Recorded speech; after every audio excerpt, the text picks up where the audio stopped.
चोर को चोर कहे, बेईमान को बेईमान कहे, इस देश में कितने लोग बचे हैं। मीडिया भी ये काम नहीं कर पा रही है। आप जिस संभल के रहिएगा, सारा होशियारी भुतला देगा, समझ में नहीं आएगा। एक तो क्या है ना कि हम हैं थोड़ा शरीफ, और पाला हमारा वोट चोरों से पड़ गया है। आप शरीफ हैं मत, अरे क्या आप ही ने बोला। आपने कहा कि लोग ताली बजा रहे हैं, तो हम कह रहे हैं लोग ताली नहीं बजा रहे तो आप बुला भी नहीं रहे होते। मामला तो टीआरपी और व्यू का ही है। अगर लोग ताली नहीं बजाएंगे तो आप हमको बुलाइएगा, कोई रिश्तेदार थोड़ी हैं आप हमारा। मतलब है यहाँ जरूरत है क्या बिहार में 3 करोड़ लोगों को नौकरी, सरकारी नौकरी? लेकिन आप मुझे बताइए कि क्या बिहार के लोग बेरोजगार रहना अफोर्ड कर सकते हैं क्या? कड़ी कह रहे हैं कि पानी भर के आंखों में लाओ, जलते शहर को बचाया जा सकता है। क्या चल रहा है? सीट शेयरिंग का अनाउंसमेंट क्यों नहीं हो पा रहा है? आपने कहा क्या चल रहा है? शरद ऋतु चल रहा है, बरसा बिगत शरद ऋतु आई। शायरी तो मुझे नहीं आती है, लेकिन चुनाव का भी मौसम है, त्यौहार का भी मौसम है। आजकल से ही जो है दीपावली का जो है पूरा माहौल बन जाएगा। धनतेरस है, हालांकि सोना बहुत महंगा हो गया है, 1.25 लाख रुपए जो है भरी मिल रहा है। तो आप धनतेरस पे क्या खरीदिएगा इस बार? हम चम्मच खरीद लेंगे, राजनीति में चमचा ज्यादा इस होते बार हैं। शनिवार को है और स्टील का कुछ खरीदना अच्छा संयोग नहीं होता है। तो ठीक है, तो पीतल, लोहा है उसमें, इसलिए पीतल का खरीद लेंगे। पीतल खरीद लीजिए। आप जो कहिएगा शुभ होगा वही खरीद आप लेंगे। बताइए ना, आप बताइएगा कि क्या शुभ है बिहार के लिए। अरे आपके मुंह से हमारे लिए शुभ निकले, इससे बड़ा सौभाग्य क्या होगा।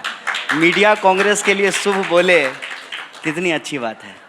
आप कितना शुभ बोल रहे हैं कांग्रेस के लिए, ये समझना चाह रहे हैं। हम तो कांग्रेस के लिए नहीं, देश के लिए, आपके लिए, पूरी दुनिया के लिए शुभ बोल रहे हैं। हमने कहा कि त्यौहार का मौसम है, इस मौसम में हम लोग यही कहते हैं धर्म की जय हो, प्राणियों में सद्भावना हो। सबका जो है, सबके लिए हम लोग शुभ बोल रहे हैं, बिहार की जनता के लिए भी शुभ बोल रहे हैं। तो आपने त्योहार गिना दिया, धनतेरस गिना दिया, स्टील का चम्मच ले आए, लेकिन आपने बताया नहीं कि सीट शेयरिंग पर जो देरी हो रही है, क्योंकि अब अभी लगभग कितने बज रहे हैं? 12:30।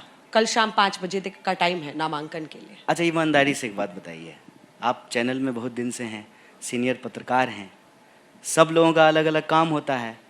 आपको तो ये नहीं मालूम होगा ना कि आपके अलावे आपका जो काम है एंकरिंग का, बाकी लोगों को क्या सैलरी मिल रहा है, आपके वीडियो प्रोड्यूसर को कितना मिल रहा है, वो जो आपको कैब लेकर के आता है घर से उसको कितना पैसा मिलता है।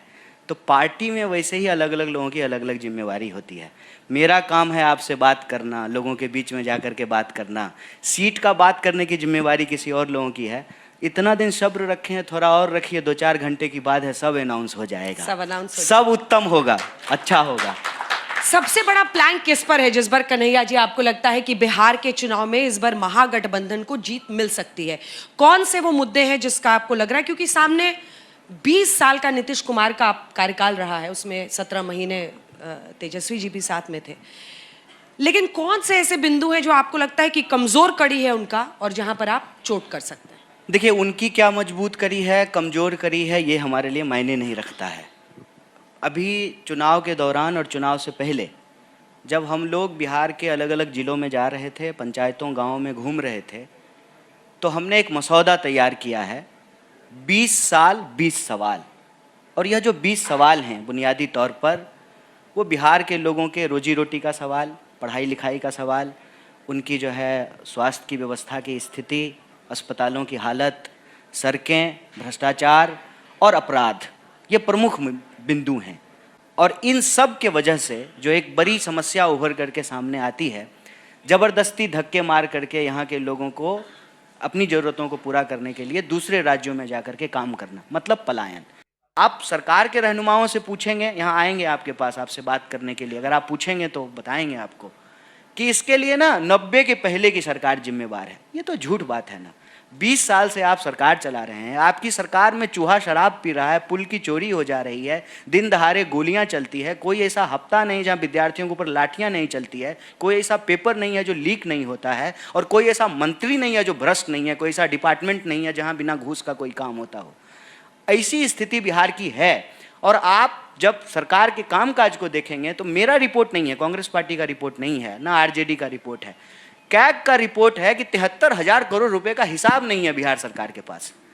मंत्रियों के जो है डिग्री का हिसाब नहीं है, सरकार के पास 73,000 करोड़ के रुपए का हिसाब नहीं है, आपने जहाँ स्कूल बनाया है वहाँ टीचर नहीं है, जहाँ टीचर पहुँच रहे हैं वहाँ स्टूडेंट नहीं पहुँच रहे हैं, जहाँ टीचर और स्टूडेंट दोनों हैं वहाँ छत नहीं है, जहाँ खिचड़ी दे रहे हैं आप फिर भी स्टूडेंट पढ़ने के लिए नहीं आ पा रहे हैं। शिक्षा की व्यवस्था की हालत देखिए, स्वास्थ्य की हालत देखिए, कोई अस्पताल चले जाइए आप, मैं कहता हूँ कि आज लेमन ट्री से बाहर निकलिए और पटना के किसी जो है सरकारी अस्पताल में चले जाइए और वहाँ पे मरीज की स्थिति क्या है, आपको 70 के 80 के दशक की याद आएगी। बार बार ये 90 में ले जाना चाहते हैं।